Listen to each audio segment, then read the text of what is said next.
Tai kas čia ką tik nutiko? Tai aš važiuoju autostradą, važiuoju ir pradeda pipsėti spidometras. Pipsi spidometras, vokiškai ant manęs rėkia, mirksi D7, kad ant 7 bėgą važiuoju ir viskas. Ir kažkaip važiuoju, kokie, nežinau, 200 metrų, pabandau paspaus gazą ir matau, kad nieko nevyksta, apsukos kyla, bet mašina visiškai nesigazuoja. Tai supratau, kad tikrai yra problema kažkas su greičių dėže. Sustojau, pagooglinu, ką reiškia. Reiškia tai, kad greičių dėžės temperatūra maždaug per didelė ir stok. Sustojau, biškį palaukiau, užsikūriau, kaip ir nieko, važiuoju toliau, įsigazuoju iki 100 km/h ir vėl lygiai tas pats. Va dabar stoviu visau čia, laukiu, kol atvažiuos draugelis partempt manęs ir googlinu. Ir žinot, va čia yra problema. Yra check engine'as ir aš niekaip negaliu to check engine'o dabar praskanuoti. Ir problema tame, kad viskas, ką googlino, dažniausiai remiasi į tokio mechatroniko gedimą. Mechatronikas iš esmės yra greičio dėžės smegenis, visas jų protas. Ir jis kažkaip yra taip keistai padarytas, va būtent ant va tokių golfo, kadangi sankabos nėra tepale, jos yra sausos, tas mechatronikas kažkaip jisai hidraulinėme skystyje yra ir ten yra toks kaip siurblys, kuris tą skystį tenai varinėja. Labai viskas komplikuota, bet esmė tame, kad kartais jie kažkaip prakiūra kažkurioj vietoj, ko pasekoje tas slėgis išeina lauk ir viskas pradeda kaisti ir mechatronikas tiesiog sudega pats iš savęs. Tai aš nežinau, ar tai vyko, nes šiaip simptomai yra, kad maždaug gali netolygiai bėgius mėtyti negražiai, gali iš viso iš bėgo tave išmesti, tarkim važiuojant, nežinau, drivo, pist įmeta, nežinau, išmeta iš bėgo tave. Bet nieko iš šitų dalykų aš kažkaip, nepatyriau. Ką aš pastebėdavau, ką jis darydavo kartais, tai kur laikai gazą ir jisai biškai kartais nemėgdavo pirmės bėgą. Tipo ant kokių 2,5 štuk apskų stovi, kokias 3 sekundės ir tik tada permeta bėgį. Bet čia būdavo, vieną kartą per savaitę tokia situacija. Tai nežinau, jeigu mechatroniko gedimas, tai kiek aš googlinau dėvėti, jie apie 900 eurų kainuoja. Angliškose straipsniuose yra informacijos, kad galima yra juos restauruoti. Ir tą daro Hebra. Lietuvoje būtent tokio aš kažkaip dar neišgooglinau, kuris būtent toje vietoje specifikuotųsi. Galbūt čia tiesiog dėžės remontų Hebra ir žino, kaip tą daryti. Tai nežinau, jeigu jisai man parėjo, tai bus žiauriai brangu. Reikės galvoti, ar iš vis apsimoka taisyti. Nepaminėjau smagiausio dalyko. Kai jūs žiūrėjot apie šitą golfą pirmą video, aš tenai sakiau, kad manimi netiki šito golfo savininkas. Man atrodo, kad šitas golfas turi problemų. Aš nežinau kokių, aš nežinau kaip įrodyti. Manim netiki šito golfo savininkas, aš neišprotėjęs, bet man atrodo, kad tokios kuro sąnaudos yra problemos pasekmė. Filmavimo metu šitas golfas buvo ne mano. Šiaip buvau tiesiog pasiskolinęs važinėti, nes tiesiog gavau porą mėnesių. Taip jau nutiko, kad man reikėjo universalo ir man reikėjo ekonomiško universalo. Ir surprise, man pavyko šitą golfą įsigyti. Tai aš esu jo savininkas jau kokį mėnesį laiko. Ir va taip gavosi, kad per tą mėnesį laiko užlenkiau greičių dėžę.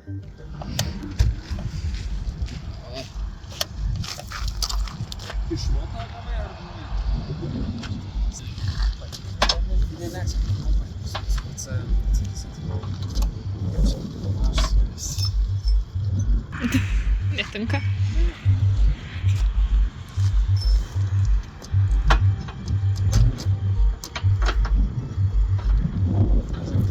Įsukau, vyra. Įsukau. Matai, mes nežinom, kiek yra zaibys važiuoti su automatu. Eiksinach kaip arti. Oh, yeah, boy. Karočią.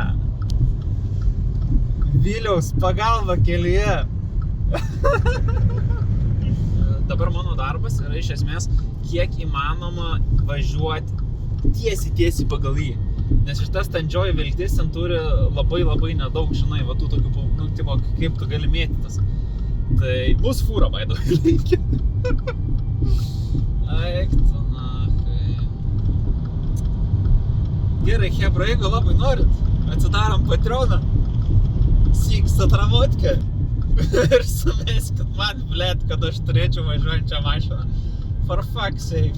Nes šitam golfui iš esmės aš planavau, kad jam reikia keisti pagrindinį diržą jau. Nu tai čia štuka, kaip nieko išeis.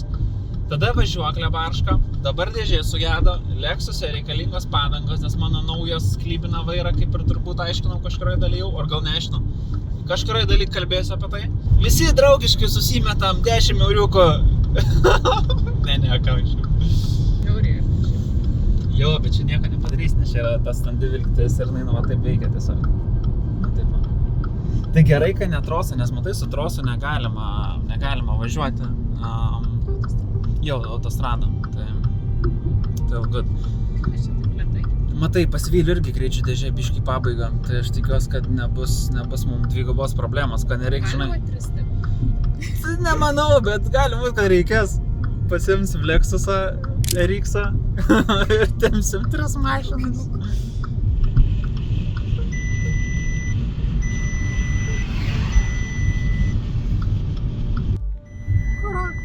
Rankelį išmetęs, Relax FM jam čia.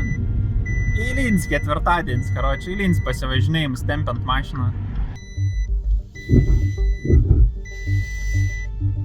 Jis gal protingai padarė. Jo, mažiau eismo, jis protingai padarė, kad nevarė per miestą. Ką golfiuk ant dalių reiks leisti? Primesk padarai klipą, kad hei, nusipirkau golfą, labai ekonomiškas, nes pats į tokį pasidariau, labai fainas automobiliukas. Kita serija, hei, leidžiam golfą ant dalių, kam reikia gerų lempų. Gal ne, gal ir pakeisi ten tą detalę. Bet jeigu štuka kainuoja, neapsimoka. Jeigu štuka kainuoja, tiesiog aš dabar negaliu sau leisti niekaip štuką savo. Žinai, gerai, kad yra vasara, yra Lexusas dar. Jau geriau Passatą dar vieną nusipirkti. Už štuką išeitų 2 Passatai. Teisingimas, tai teisingimas. Va žiedas, tai va skėribas dabar, nes tai įlys turi, žinai. Viliukas jau čia cigaretę rūka. Jo, jisai čylina visiškai, žinok, jam pokoj. Skrolina reelsus. Jis dabar žiūri reels apie top 5 patiekalai su kiaušiniais per 10 minučių. Rečiukės pasidarys kiaušinuką, grožiai grįžtų. Jam čia tiek klasikinė diena yra visiškai. Neįsak nervų sistema. Ir by the way, kaip tu matai dabar mašiną, ne, kaip mes esame arti, tai BMW taip važinėja kiekvieną dieną. Tai va dėl ko Vilius pripratęs. Jo, va tokio artumo.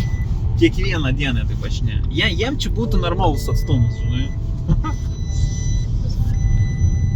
So close.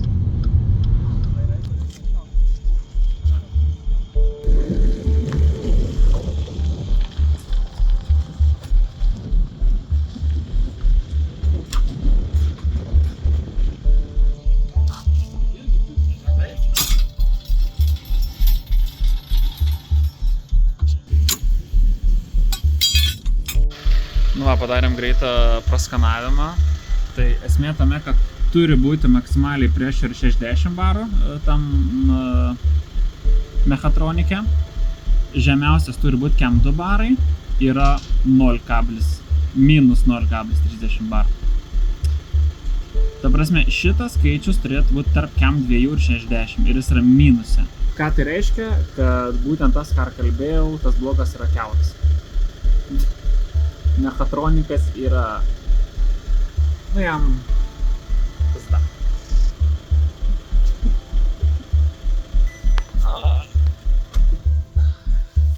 Nu tai va, jau žinom problemą.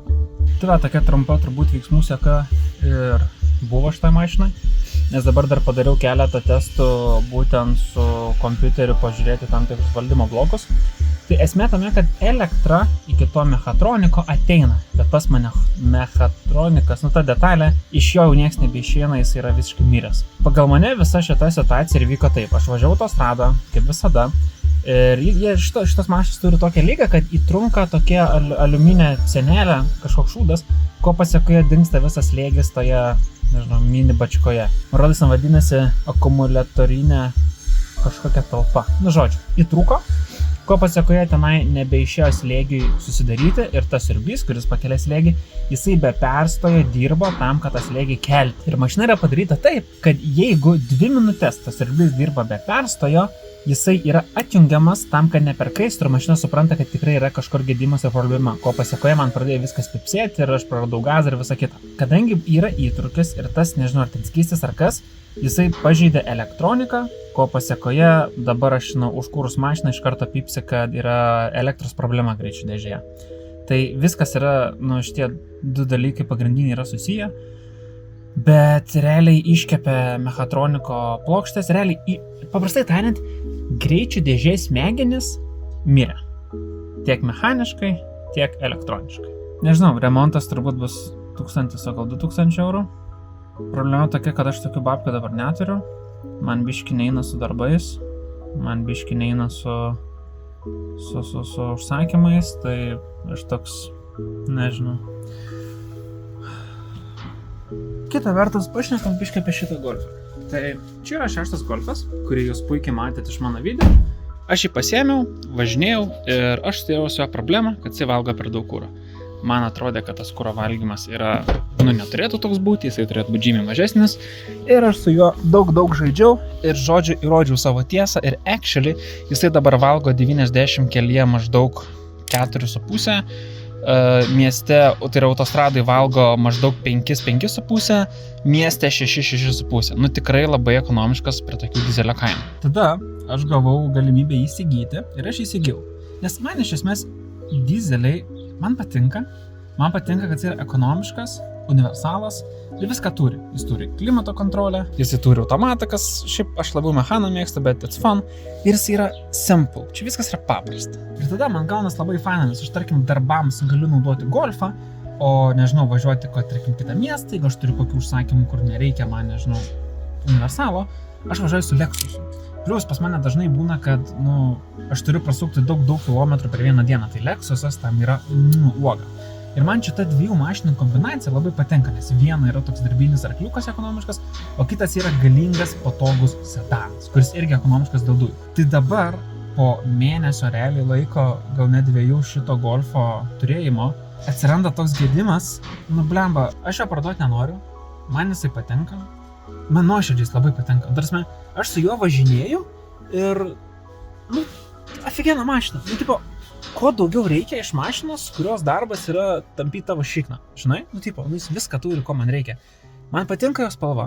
Man žiauriai patinka spalva. Man patinka jo lempas. Man patinka, kaip jis važiuoja. Tarsi, tikrai, aš šitą mašiną, kai turėjau laikinai, aš galvau, norėčiau tokios, bet norėčiau gal labiau Ford Mondeo, kad būtų, žinai, ta tokia aukštesnė klasė, arba Passatą, kad būtų aukštesnė klasė, nes jisai vis tiek yra barškutis.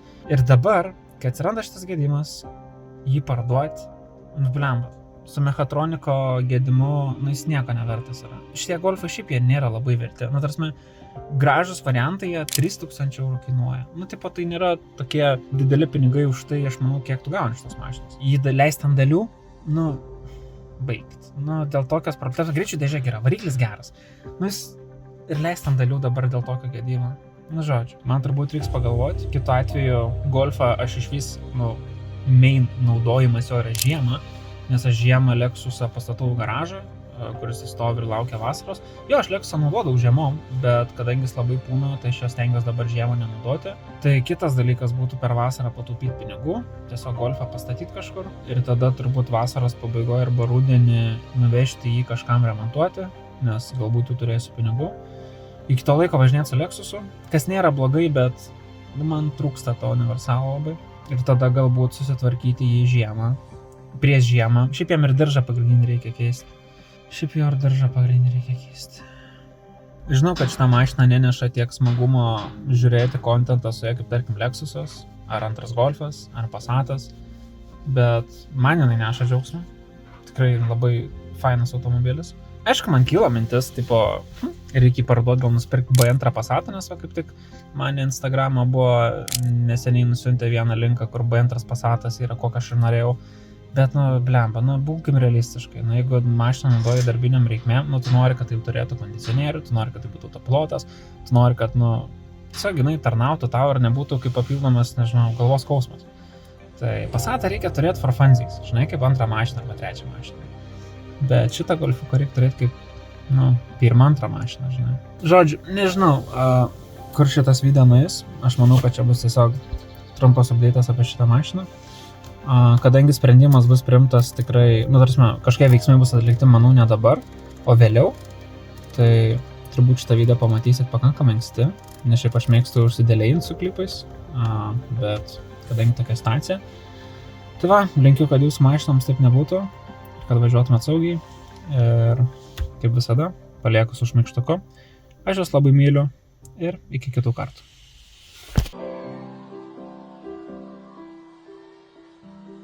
I wanna take you somewhere, you know I can. I wanna take you somewhere, you know I can.